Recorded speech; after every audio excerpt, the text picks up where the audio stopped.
राधे राधे आप सभी को। स्वागत है आप सभी का व्याकरण की क्लास में। तो हम लोग वर्णमाला देख रहे थे। कल हमने वर्णमाला देखा था कि हिंदी में 52 वर्ण होते हैं। वर्णों को 2 भागों में बांटा गया है, स्वर और व्यंजन। 11 स्वर हैं और 33 मूल व्यंजन हैं और 4 संयुक्त व्यंजन, 2 द्विगुण व्यंजन मिला के आपके कुल 52 वर्ण हो जाते हैं और 2 अयोगवाह को भी मिला के। तो ये हमने सब देखा था। मात्राएं 10 होती हैं, कौन मूल दीर्घ स्वर है, कौन संयुक्त दीर्घ स्वर है, 5 वर्ग को हमने देखा था। तो ये सब हमारा हो गया था। आज हम आगे देखेंगे, ठीक। तो आज हम स्वर की परिभाषा देखेंगे सबसे पहले कि स्वर कहते किसे हैं। तो स्वर की परिभाषा है कि जिन वर्णों का उच्चारण बिना कोई अवरोध के तथा बिना किसी दूसरे वर्ण की सहायता से होता है उन्हें स्वर कहते हैं। स्वर कहते हैं किसे कहते हैं? तो जिन वर्णों के उच्चारण में कोई अवरोध पैदा ना हो, अ, आ, ई, और बिना किसी दूसरे वर्ण की सहायता से, किसी की सहायता नहीं लेनी पड़ती है इन वर्णों को उच्चारित करने में, उन्हें ही क्या कहा जाता है? स्वर कहा जाता है। ये स्वतंत्र रूप से उच्चारित होते हैं, ठीक। तो ये आपके स्वर की परिभाषा हो गई। आगे है स्वरों का वर्गीकरण। तो उच्चारण में लगने वाले समय या मात्रा के आधार पर स्वरों का वर्गीकरण देखेंगे। तो मात्रा के आधार पर स्वरों को 2 भागों में बांटा गया है, ह्रस्व स्वर या दीर्घ स्वर। ह्रस्व स्वर को लघु स्वर भी कहते हैं और एक मात्रिक स्वर भी कहते हैं। दीर्घ स्वर को गुरु स्वर भी कहते हैं और द्विमात्रिक स्वर भी कहते हैं। तो ह्रस्व स्वर की परिभाषा यहाँ दी गई है कि जिन स्वरों के उच्चारण में कम से कम समय लगता है उन्हें ह्रस्व स्वर कहते हैं। इनकी संख्या 4 है, अ, ई, उ, री। तो आप देखेंगे कि यहाँ पे जो दीर्घ स्वर है आ, ई, उ, तो इनकी अपेक्षा इन चारों को उच्चारण करने में कम समय लगता है। क्यों? आ, तो आ में थोड़ा सा अधिक समय लगा, ई बड़ी में अधिक समय लगेगा, उ कम समय लगेगा, उ तो ये बड़ा, इसमें दीर्घ स्वर में थोड़ा सा अधिक समय लगता है, इसका 2 गुना समय इसमें लगता है। लेकिन आप अ, ई, उ, री जो 4 आपके ह्रस्व स्वर या लघु स्वर है, एक मात्रिक स्वर हैं, इनके उच्चारण में बहुत कम समय लगता है। तो इसीलिए इन्हें लघु स्वर या ह्रस्व स्वर या एक मात्रिक स्वर कहते हैं। इनकी संख्या 4 है, ध्यान देना है। अब आता है दीर्घ स्वर। दीर्घ स्वर को गुरु स्वर भी कहते हैं या द्विमात्रिक स्वर भी कहते हैं। इसकी परिभाषा है कि जिन स्वरों के उच्चारण में ह्रस्व स्वरों से अधिक समय लगता है उन्हें दीर्घ स्वर कहते हैं। हिंदी में इनकी संख्या 7 है। कितने स्वर हैं गुरु स्वर या दीर्घ स्वर? तो 7 हैं। आ, ई, उ, ए, ओ, औ। क्लियर है? चलिए आगे आते हैं। तो हमने मात्रा के आधार पर स्वरों का वर्गीकरण देख लिया कि मात्रा के आधार पर स्वर के 2 भेद हैं, ह्रस्व स्वर या दीर्घ स्वर। अब हम देखेंगे रचना, संरचना, बनावट, निर्माण या व्युत्पत्ति के आधार पर स्वर के भेद। तो इसके आधार पर भी स्वरों को 2 ही भागों में बांटा गया है। पूछेगा रचना के आधार पर स्वर के भेद, 2 भेद हैं। व्युत्पत्ति के आधार पर स्वर के भेद, 2 ही भेद हैं। अब यहाँ हम देख सकते हैं कि वे 2 भेद कौन कौन से हैं। चलिए आते हैं। तो पहला दिया है कि मूल स्वर या जड़ स्वर या नैसर्गिक स्वर या बीजाक्षर स्वर। तो आपको ध्यान देना है कि मूल स्वर को ही नैसर्गिक स्वर भी कहते हैं। पेपर में ये भी पूछ देता है तो लोग यही कंफ्यूज हो जाते हैं कि नैसर्गिक स्वर कौन है। अरे नैसर्गिक स्वर ही आपका मूल स्वर है, जड़ स्वर भी मूल स्वर है तो समझ आ ही जाएगा, और बीजाक्षर स्वर भी मूल स्वर को ही कहते हैं। तो ध्यान देना है कि मूल स्वर को जड़ स्वर, नैसर्गिक स्वर और बीजाक्षर स्वर नाम से भी जाना जाता है। इसकी परिभाषा है कि वे स्वर जो अपने आप में स्वतंत्र हैं, जिनका निर्माण किसी अन्य स्वर के योग से नहीं हुआ है, वो मूल स्वर हैं। जो अपने आप में स्वतंत्र हैं, जो किसी की सहायता से नहीं बने हैं, जिनको कोई नहीं बनाया है, वो क्या है? मूल स्वर हैं। अ, ई, उ, री, ये आपके क्या हो गए? ये आपके नैसर्गिक स्वर हैं, बीजाक्षर स्वर हैं, जड़ स्वर हैं, मूल स्वर हैं। यही आपके 4 हैं। ठीक, चलिए फिर आपका है दूसरा संधि स्वर। संधि स्वर को कृत्रिम स्वर भी कहते हैं, जो बनाया गया हो, बनावटी स्वर भी कहते हैं। तो इसकी परिभाषा हम देख सकते हैं कि वे स्वर जो 2 स्वरों की संधि से बने हैं, अ, ई, उ, री अपने किसी से नहीं मिलके बने हैं, लेकिन जो 2 स्वरों के मिलने से बनते हैं, संधि से बनते हैं, उन्हें हम संधि स्वर या कृत्रिम स्वर कहते हैं। जैसे आपका आ हो गया, तो आ कैसे बना है? जब 2 ठोआ मिलेगा तो एक आ बनेगा, अ प्लस अ बराबर आ। फिर आपका है ई। ई कैसे बना है? तो जब 2 ठो छोटी ई मिलेगा तो एक बड़ी ई बनेगा। फिर बड़ा ऊ कैसे बना है? 2 ठो छोटा ऊ मिलेगा तो बड़ा ऊ बनेगा। फिर आपका ऐ कैसे बना है? तो जब अ और ई ये दोनों मिलेंगे तो ए बनेगा आपका। अ और ई मिलेंगे तो ए बनेगा। फिर है आपका ऐ। ऐ कैसे बना है? तो जब अ प्लस ए मिलेंगे तो आपका ऐ बनेगा। ठीक, आगे आता है कि ओ कैसे बना है? तो जब अ और उ मिलेंगे तो ओ बना है। अ और उ मिलेंगे तो क्या बनेगा? ओ बनेगा। ठीक, फिर आपका है औ। औ कैसे बनेगा? जब अ और ओ मिलेंगे तो औ बनेगा। तो आपने देख लिया कि यहाँ पे जो संधि स्वर हैं या कृत्रिम स्वर हैं, ये 7 हैं, तो ये किसी न किसी से मिलने से बन रहे हैं। जब 2 स्वर आपस में मिल रहे हैं तो आपके कृत्रिम स्वर बन रहे हैं। तो जब 2 समान स्वर मिलने से जो बन रहे हैं उसे हम दीर्घ संयुक्त स्वर कहते हैं, दीर्घ संधि स्वर कहते हैं। और जो दूसरे स्वरों के मिलने से बनते हैं उसे हम संयुक्त स्वर कहते हैं। ठीक, तो यहाँ पे देखना है आपको कि ये आपके संधि स्वर हो गए 7 और ये आपके मूल स्वर यहाँ पे हो गए। चलिए आगे आते हैं। आगे हाँ, इसको भी बांटा है। अब आपका जो ये 7 है ना संधि स्वर या कृत्रिम स्वर, इसको भी 2 भागों में बांटा है। एक को तो सजातीय संधि स्वर कहा है और एक को विजातीय संधि स्वर कहा है। तो सजातीय संधि स्वर को हम मूल दीर्घ स्वर भी कहते हैं, जिसका उल्लेख मैं कल क्लास में कर चुकी थी, बताई थी।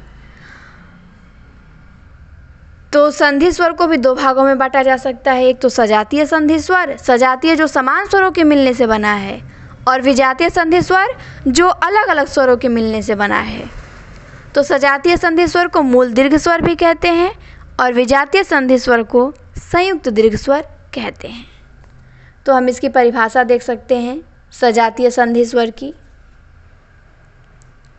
सजातीय संधि स्वर वे स्वर हैं जो एक समान स्वरों के संधि से बने हैं।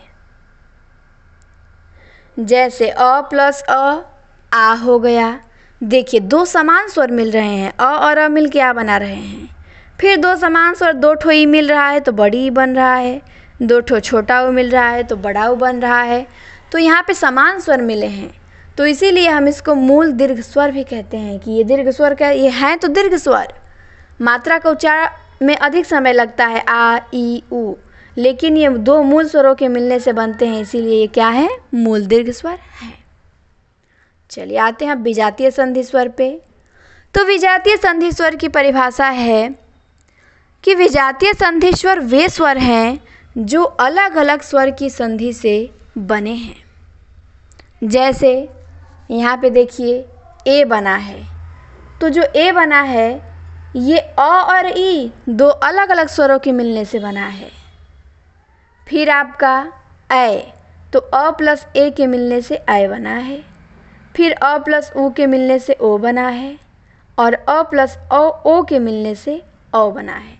तो यहाँ पे अलग अलग स्वरों के मिलने से नया स्वर बन रहा है, इसीलिए ये विजातीय संधि स्वर या संयुक्त दीर्घ स्वर हो गया। तो ये आपको ध्यान देना है, कल भी इसके बारे में चर्चा थोड़ा बहुत किए थे। ठीक, जितनी बार आएगा उतना अच्छे से आपको और तैयार होगा। तो अब आता है, इसको भी दो भागों में बांटा गया है, विजातीय संधि स्वर को भी। विजातीय संधि स्वर को दो भागों में बांटा गया है, एक तो गुण संधि स्वर और एक वृद्धि संधि स्वर। तो गुण संधि स्वर में आपका ए और ऐ आएगा। ठीक, विजातीय संधि स्वर आपके 4 हैं, ए ऐ ओ औ। तो गुण संधि स्वर में ए और ऐ आएगा और वृद्धि संधि स्वर में अ प्लस उ ओ आएगा और अ प्लस ओ औ आएगा। ठीक, गुण संधि स्वर में ए ऐ और वृद्धि संधि स्वर में ओ औ आएगा। चलिए, तो यहाँ पे हमारे ये स्वर इतने फाइनल होते हैं। आगे देखते हैं, अभी आगे भी दिया है। तो अभी हमने स्वरों का वर्गीकरण देखा था, कई तरह से स्वरों का वर्गीकरण होता है। तो मात्रा के आधार पे हमने देखा कि ह्रस्व या दीर्घ होता है दो भागों में। फिर रचना के आधार पे या व्युत्पत्ति के आधार पे देखा तो मूल स्वर और संधि स्वर होते हैं। अब हम देखेंगे स्वरों का वर्गीकरण उच्चारण की दृष्टि से। ठीक, कि उच्चारण की दृष्टि से स्वरों को कितने भागों में बांटा गया है। तो यहाँ पे दिया है स्वर ध्वनियों का सामान्य परिचय। जीभ का भाग, जीभ के 3 भाग होते हैं। कौन कौन से? अग्रभाग, जो एकदम आगे का होता है उसे हम कहते हैं अग्रभाग। फिर आपका आता है मध्य भाग, जो जीभ के बिल्कुल बीच का भाग है। फिर है पश्च भाग, जो बिल्कुल पीछे का है। तो जीभ के 3 भाग हो गए, अग्रभाग, मध्य भाग और पश्च भाग। तो इनके आधार पे भी स्वरों को बांटा गया है उच्चारण की दृष्टि से, क्योंकि हम जीभ से ही तो उच्चारण करते हैं, अगले भाग से, मध्य वाले भाग से, पीछे वाले भाग से।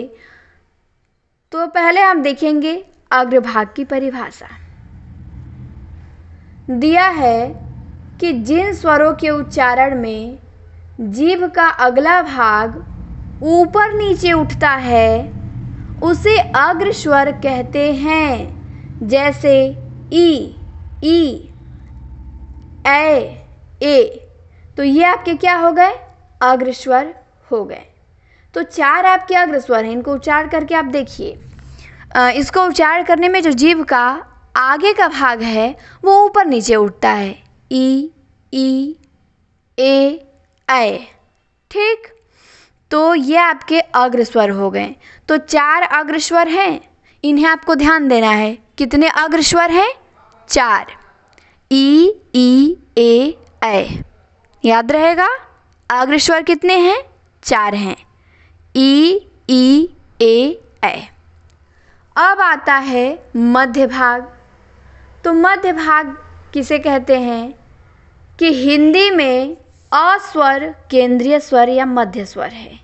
इसके उच्चारण में जीभ का मध्य भाग थोड़ा सा ऊपर उठता है। अ बीच का जो जीभ का थोड़ा सा भाग है वो थोड़ा सा केवल ऊपर उठता है। ऐसा नहीं कि आपको पूरा महसूस होगा कि एकदम ऊपर उठ रहा है, ऐसा नहीं, हल्का सा बस ऊपर उठता है। तो मध्य स्वर कौन सा है आपका? अ मध्य स्वर है। मध्य स्वर केवल 1 है, जबकि आपके अग्र स्वर 5 हैं। 4 भी माना जाता है मेन तो, लेकिन री को भी गिन लेंगे तो 5 हो जाएंगे आपके। ठीक, फिर आपका आता है पश्च भाग। पश्च भाग, तो पश्च स्वर किसे कहते हैं? जिन स्वरों के उच्चारण में जीभ का पिछला भाग समान स्थिति से ऊपर उठता है उन्हें पश्च स्वर कहते हैं। जैसे आ, उ, ओ, औ। तो ये आपके क्या हो गए? पश्च स्वर हो गए। इनकी संख्या कितनी है? तो इनकी संख्या 6 है। एक आ लिख के इस पे चंद्र बिंदु लगा दिया जाता है, इसको भी पश्च स्वर में काउंट किया जाता है। चूँकि कोई काउंट करता भी है, कोई नहीं भी करता है, तो इसको छोड़ देंगे तो 5 होंगे, इसको ले लेंगे तो 6 हो जाएंगे। ठीक, तो हमने देखा कि अग्र स्वर 5 हैं, ई, री, ए। ठीक, मध्य स्वर आपके 1 है, अ। फिर आपके पश्च स्वर आ, उ, ओ, अ। ये आपके पश्च स्वर हो गए। तो ये आपको मुख्य रूप से ध्यान देना है। ठीक, अ आपका मध्य स्वर हो गया और ई आपके ये सब अग्र स्वर हो गए। तो ये आप बिल्कुल याद रखिएगा, यहाँ पे कन्फ्यूजन नहीं होना चाहिए कि किसे अग्र स्वर कहते हैं, किसे मध्य स्वर कहते हैं, किसे पश्च स्वर कहते हैं। थोड़ा थोड़ा इसीलिए हम लोग पढ़ रहे हैं ताकि ये सब चीज़ें याद होती जाए, कन्फ्यूजन न बने, सब घाल में लेखी में ना हो। तो इतना आप तैयार करते रहिए कि ह्रस्व स्वर कौन है, दीर्घ स्वर कौन है। बस थोड़ा सा दिमाग लगाना है, सारी चीज़ें वही हैं, बस उसको थोड़ा सा आप दिमाग लगाना है, उसमें सेट करना है कि हाँ कौन कौन क्या है। ठीक, 11 स्वरों को पहले एक कॉपी पे लिखिए, लिखने के बाद फिर उसको अपने तरीके से अलग अलग बांटिए, किसको क्या बोलते हैं, तब आपके माइंड में जाके फिट होगा वो। चलिए आगे दिया है इन्हें भी जाने। इसमें दिया है आगत ध्वनि। तो कुछ आगत ध्वनि भी हैं, जैसे आ लिख के ऊपर चंद्र बिंदु लगा दिया जाता है। ये अंग्रेजी भाषा के जो शब्द देवनागरी लिपि में प्रयुक्त हुए हैं उनमें इस ध्वनि का प्रयोग बहुतयता से होता है, अतः इस ध्वनि को पश्च स्वर के अंतर्गत रखा जा सकता है। तो आगत ध्वनि जो कहीं से आई गई हैं, ली गई हैं, वो मूल रूप से हिंदी की नहीं है, उन्हें हम आगत ध्वनि कहते हैं। जैसे आ ऊपर चंद्र बिंदु लगा दिया है, इसे हम पश्च स्वर में रख सकते हैं, पर यह आगत ध्वनि है। फिर आपको ये भी जानना है कि हिंदी में स्वरों की संख्या 11 होती है। ठीक, फिर दिया है कि देवनागरी लिपि व संस्कृत भाषा में स्वरों की संख्या 13 होती है, पर देवनागरी लिपि में स्वरों की संख्या पूछे तो आपको 11 ही बताना है। संस्कृत में 13 स्वर होते हैं, लेकिन देवनागरी लिपि में 11 ही होते हैं। ये प्रश्न आ चुका है, ये ध्यान देना है, 13 नहीं बताना है, यहाँ पे ये मिस्टेक किया है। ठीक, 13 नहीं बताना है। देवनागरी लिपि में भी स्वरों की संख्या प्रश्न बना है और बनेगा, तो आपको 11 ही बताना है, ये ध्यान रहे। फिर अगला है कि हिंदी में शुद्ध स्वरों की संख्या कितनी होती है, तो 10 होती है। हिंदी में शुद्ध स्वरों की संख्या 10 होती है, क्योंकि जो री है उसको शुद्ध स्वर नहीं माना जाता है। ठीक, तो शुद्ध स्वरों की संख्या 10 मानी गई है। लेकिन ये वाला पॉइंट जो है वो आपको विशेष रूप से ध्यान देना है कि देवनागरी लिपि में प्रश्न बनेगा स्वरों की संख्या कितनी है, तो हमें 11 ही बताना है। चलिए अगला पॉइंट है 5वां कि री का वर्तमान उच्चारण र प्लस ई री होने लगा है तथा इसका उच्चारण करते समय जिह्वा मूर्धा को स्पर्श करती है। इसका उच्चारण स्वतंत्र रूप से नहीं होता है, री जीभ जो है वो मूर्धा को स्पर्श कर रही है। तो ये स्वर कहने में थोड़ा इसको डाउट होता है कि ये शुद्ध स्वर नहीं है, इसीलिए शुद्ध स्वरों की संख्या 10 ही मानी गई है। ठीक, री आपका विशुद्ध स्वर है, ये शुद्ध स्वर नहीं है, क्योंकि इसका उच्चारण स्वतंत्र रूप से नहीं हो रहा है। बाकी आप किसी स्वर का उच्चारण करेंगे तो आपकी जीभ कहीं स्पर्श नहीं होगी, बिल्कुल स्वतंत्र रूप से फ्रेश उच्चारण होगा एकदम। लेकिन री का उच्चारण करके देखिए, आपकी जीभ जो है थोड़ा सा ऊपर उठेगी, मूर्धा को स्पर्श करेगी। तो आगे दिया है कि मुखाकृति के आधार पे भी स्वरों को बांटा गया है, जीभ के भाग के आधार पे। तो पहले तो हम जो देखे हैं अग्रभाग, मध्य भाग, पश्च भाग, उनको देख लेते हैं। तो अग्रभाग में आपके आएंगे ई, ए, ये चारों आएंगे। ठीक, अभी आप समृत असमृत पे ध्यान मत दीजिए, अभी आप अग्रभाग पे ध्यान दीजिए। ये पहले अग्रभाग ऊपर दिया है, तो ई, ए, ये चारों आपके क्या हो गए, अग्रभाग हो गए। क्लियर है। फिर आपका है मध्य भाग, मध्य भाग में केवल एक स्वर आता है, अ। फिर आपका है पश्च स्वर, पश्च स्वर में आपका आता है उ, ओ, औ, आ। तो ये आपके पश्च स्वर हो गए 6। 5 अग्र स्वर, 1 मध्य स्वर और 6 पश्च स्वर। तो अग्र स्वर में आपका ई ए, मध्य स्वर में अ, पश्च स्वर में बाकी ये सब हो गए। तो अब आपका ये अग्र स्वर, मध्य स्वर, पश्च स्वर में मुझे लगता है कि बिल्कुल अच्छे से क्लियर हो गया होगा। बहुत बार मैंने इसीलिए फेंट दिया ताकि आप लोगों को बिल्कुल याद हो जाए क्लास में ही। तो ये जीभ के भाग के आधार पे था स्वरों का वर्गीकरण। अब है यहाँ पे मुखाकृति के आधार पे कि जब हम स्वरों का उच्चारण करते हैं तो हमारे मुख की कैसी आकृति बनती है, उसके आधार पे भी बांटा गया है कि किस स्वर का उच्चारण करने पे मुख की कैसी आकृति बनती है। ठीक, तो अब आपको ध्यान देना है यहाँ पे। तो यहाँ पे भी आपके 4 हैं। संवृत स्वर है, अर्ध संवृत स्वर है, अर्ध विवृत स्वर है और विवृत स्वर है।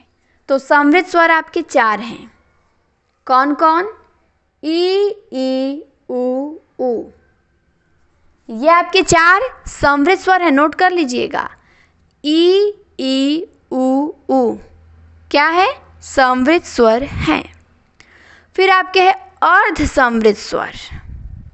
तो अर्ध संवृत स्वर है ए ओ।